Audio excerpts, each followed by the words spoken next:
Got another question here from Frederick Callahan. So the question is, can you adjust the amount of contracts? I want to start very small, say $10 per trade. And this question is, in reference to trading on TradingView. Once you have let's say your broker is Amp Futures and you want to connect that to TradingView and you want to trade on TradingView. I just so happen to have TradingView up, so let's go ahead and look at that. So if I want to trade on here, first thing I got to do is I have to connect my broker. So you see these tabs down here. You just go to the trading tab. Right now it's on paper trading.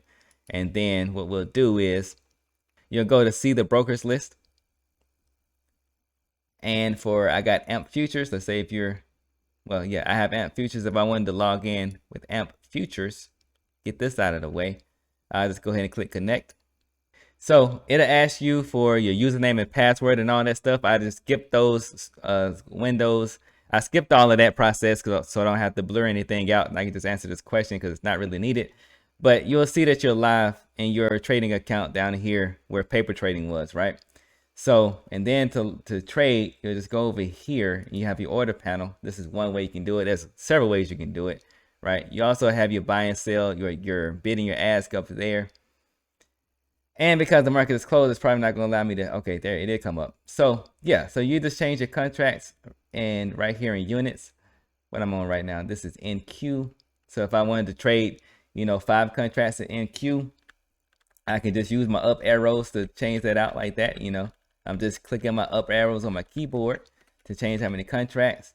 I can also just type that in. Let's say I want to go 50 contracts of NQ. Even if I tried to put that in, I don't have the capital inside of this AMP account because I don't even trade with it that much anymore. But it's not going to take it. So right, so you got to be able to cover the margin requirements, right? Or you can go over here and you have your plus and minus where you can change out your contracts. You can also use these shortcut buttons to however many you want to adjust it by, and then you can reset it there to 0, and then you can start back over. Right, and then there's another one. What does that do? That just takes you back. Let's say if I wanted to, I was doing that. I guess if I did that, it'll take you back to 1, right?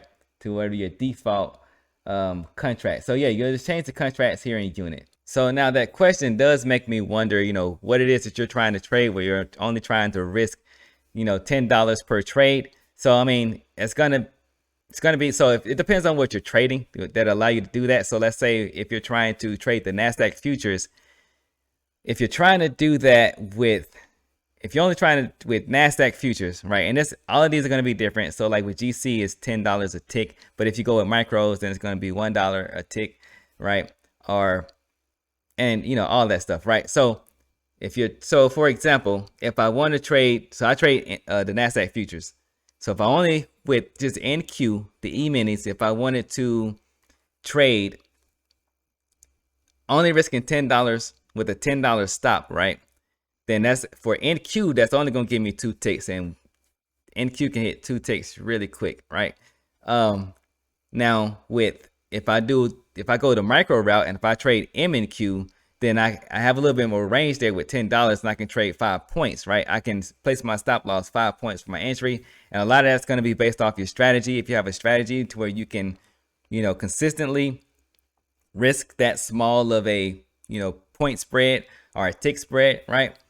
And so it just makes me curious about that. So I just wanted to kind of give also some information about different things that you can trade. Only taking that small of a risk, you would basically be in the micro house of futures products, but you have to also consider the margin requirements. So I don't think there may be like some kind of currency that has $10 margin requirements with the right broker, but the cheapest. So like with the main futures products like NQ, ES, and MES and all that stuff, the micros is going to be I've seen as low as $50. Usually it's going to be like $100 and up. So, you're going to have to be able to account for that as well. So, if you're trying to trade with a small account, if you don't have at least like $500, you're gonna have it's gonna be tough. It's gonna be really tough. I'm not saying you can't do it. I'm just saying it's probably gonna be really tough. Now, your alternative to that, of course, is to, and that completely takes away TradingView and everything that I'm answering this question about. But your alternatives, because you're not going to use TradingView with this, but the alternative to that will be in a trade in one of these funded accounts, which is something you can try out if you're interested in it. But anyway, to answer your question, your original question, yes, you can adjust the contract size, and I just showed you how to do that. Hope that answers your question. And if you have any more questions, leave that in the comment section below. Until the next question, trade it easy.